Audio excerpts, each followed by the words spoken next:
Garelli on the inside of the front row as our pole sitter, but Gianmarco Ercoli with a nose ahead into the first corner and a lead into the first corner. Ercoli in the 54 car leads the way. Then it's Garelli, some elbows out further back in the order. Up to third place there, I believe, was Patrick Lemarie. He managed to muscle out Giorgio Maggi there. Has everyone got through turn one cleanly? It appears they have, which is always a good sign. Now, as mentioned previously, we are missing a few cameras here, but we can see that the 24 car has finally gotten underway. That is good news for the home crowd. At least Anthony Kumpen is getting to start the race, even though he's not getting to start from the 5th position he earned earlier on. A majority of these cars will race in both categories, in NASCAR Pro and NASCAR 2. However, the chassis will be driven by a different competitor in NASCAR 2. Not the case for the likes of Liam Hazelmans, Martin Dubek, Yevgen Sokolovsky and others. They race in both classes, so therefore the only person they trouble if there are issues with the car after this race are themselves. Understand that Alan Day and Alexander Graf have had a bit of a moment in the chicane. Alexander Graf and Alan Day, I think they've both carried on, but they are fighting for position at the moment. So keep an eye out for the 64 car and the number 40 of Alan Day. Yes, not the 24. I'm going to have to get used to that too. We see, though, that it's changed a little bit in the battle for second and third place. Where is Patrick Lemarie? Lemarie is down to 6th place. There is Hazelmans. He has Nicola Rocca close behind. His next target is Giorgio Maggi in 3rd place. Now that, of course, will be for an overall podium, but not only that, it will be for the lead in the junior trophy class as well. So for Liam Hazelmans, this is critical. However, he's just gone off circuit. Hazelmans goes rally crossing at turn 1. Thankfully, keeps the car pointed in the right direction, but he's lost 1, 2, 3 places, I make that. He's fallen back behind Sebastian Blekemolen. That puts him down to 7th place. Hazelmans, who was in 4th and pushing for 3rd, has now dropped down to P7. Hugely unfortunate stuff. Liam Hazelmans, then, we just saw him at the back of shot in the previous view we had, and he is in 7th place. He is hassling the back of Sebastian Blekemolen. He will want to waste no time moving back through if he possibly can. Looks as if Nicola Rocca could be under pressure here. In fact, no, it's not Rocca under pressure, it's Patrick Lemarie. Sebastian Blekemolen under pressure. In fact, has Blekemolen lost out? Yes, he has. Liam Hazelmans has been on it on this lap, and contact between the two there. Hazelmans and Lemarie touch going down the main straight. Not sure whom the aggressor was there necessarily, but contact between the two of them. And it is now back up to 5th place, remarkably, Liam Hazelmans. He was 7th after turn 1. He got Sebastian Blekemolen on the back end of the circuit, and then he got Patrick Lemarie in a drag race down to turn 1. Although Patrick Lemarie, I think, may have fallen behind Alexander Graf. I think Lemarie has problems. No problems, though, for Gianmarco Ercoli. The checkered flag waves for the pink Cal Racing car, and Ercoli it is that has claimed a position there. Nice stuff from Ercoli. Garelli has taken 2nd place. He'll be delighted with that, I think. Giorgio Maggi in 3rd. And just holding on to 4th is Nicola Rocca. Liam Hazelmans takes 5th. Sebastian Blekemolen in 6th. A drag race to the line for 7th place. And it falls in favour of Martin Dubek, who is coming under immense pressure there from Alexander Graf. Alexander Graf moves his way up to 10th place. Patrick Lemarie, as suspected, had some issues and fell down the order as far as 9th place. I understand he was trying to make an overtake there.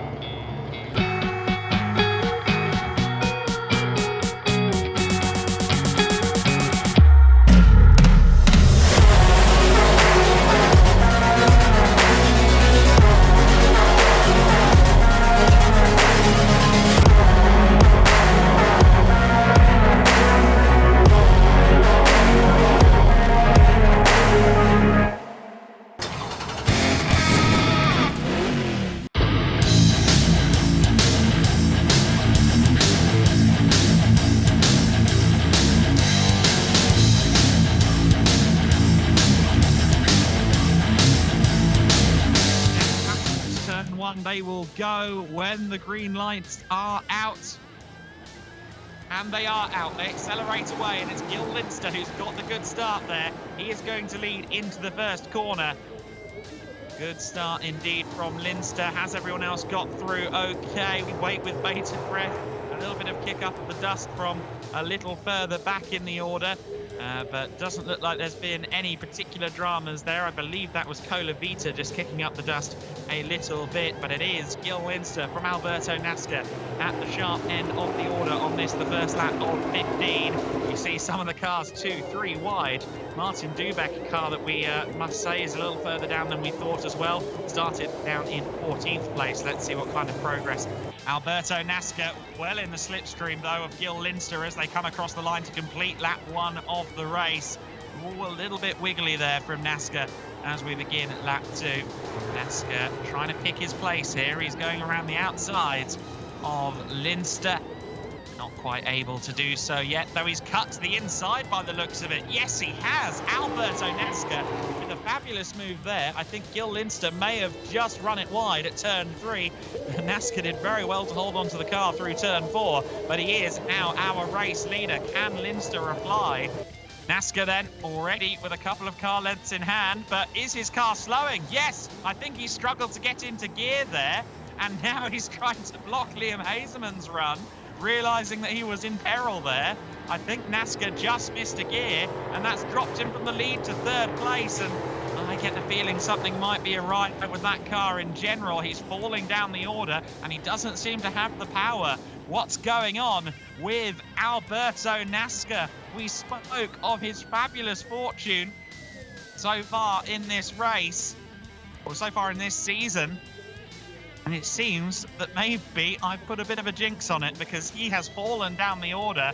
Let's see if we can pick him out in the pack again now.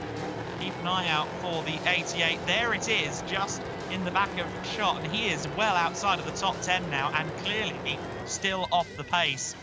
And then Leonardo Colavita is followed by practically everyone else. And a great run out of the last corner has netted Liam Hazeman's the lead practically out of nowhere. This young driver is getting more and more impressive with each passing weekend. He's bounced back wonderfully from a dramatic weekend last time out at Most, and he is now our race leader. Nonetheless, it is now Liam Hazeman's to the lead of the race once again. Hazeman's at the sharp end, the young charger, the stern-faced rookie. Let's see what he can do. Oh, and a big collision further back. The 40 car involved in that. Matthias Hauer, the 46, as well of Miguel Gomez. And a few others just waiting to see the numbers on that. The 58 car of Christoph Lenz. Safety car, unsurprisingly, is out on the circuit. But at least 4 cars involved with a major collision down at the Villeneuve chicane. And, well, we've spoken about the dramas that have befallen Eurascar 2's grid at certain points this year, and it seems as though more of it is forthcoming. Looked like all of the cars were still at least trying to move, so that gives me good faith that everyone is A-OK, and hopefully we can confirm that shortly. But for now, the safety car deployment, it looks like someone has been on that 46 car's bonnet to me. That is going to be a tough rebuild, and that could be a problem for Roman Iannetta as well. That car has already been in the wars this season. It had a significant rebuild just a month or so ago. It will be a 2-lap overtime then, 2 laps of racing, and it will be Liam Hazeman's that leads them away. Good starts further back. That was Thomas Pontonen going to the inside, and I think Maltrek there was tagged. Is he in a spin? Yes, he is. One of the cars went airborne there. Maltrek is off. Other cars are off too. 65 car is around. Lots of drama at turn 1. The 65 car is Roberto Benedetti, so that's huge within Legend Trophy. And unfortunately, the returning Kenko Miura is one of the 2, along with Christian Maltrek, in the gravel at turn 1. More dramas towards the back end to turn 4, no, towards the front end, I should say, at turn 4. Looks like there's damage on de Groot's car, potentially. Yevgen Sokolovsky carrying damage. Full course yellow, unsurprisingly. Oh, dearie oh me. That went very dramatic, very quickly indeed. We'll wait and see who makes it through the first sector split and who doesn't. Liam Hasemans, though, will be happy to not have to look in the mirrors too much as he comes around the final chicane on this time. We'll wait to see the checkered flag, just to confirm, and it is being readied by the looks of it. Yes, indeed it is. So it is Liam Hasemans who takes a win in Euro NASCAR 2. The successes keep piling up for the driver who lies second in the championship, the young Dutch racer.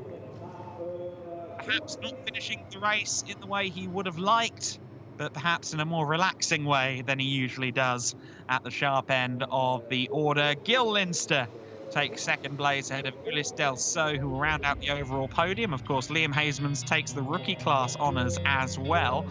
In amongst all of that pandemonium, Melvin de Groot moved himself up into fourth place. A great result for Melvin de Groot. He takes fourth place at the Legend Trophy win.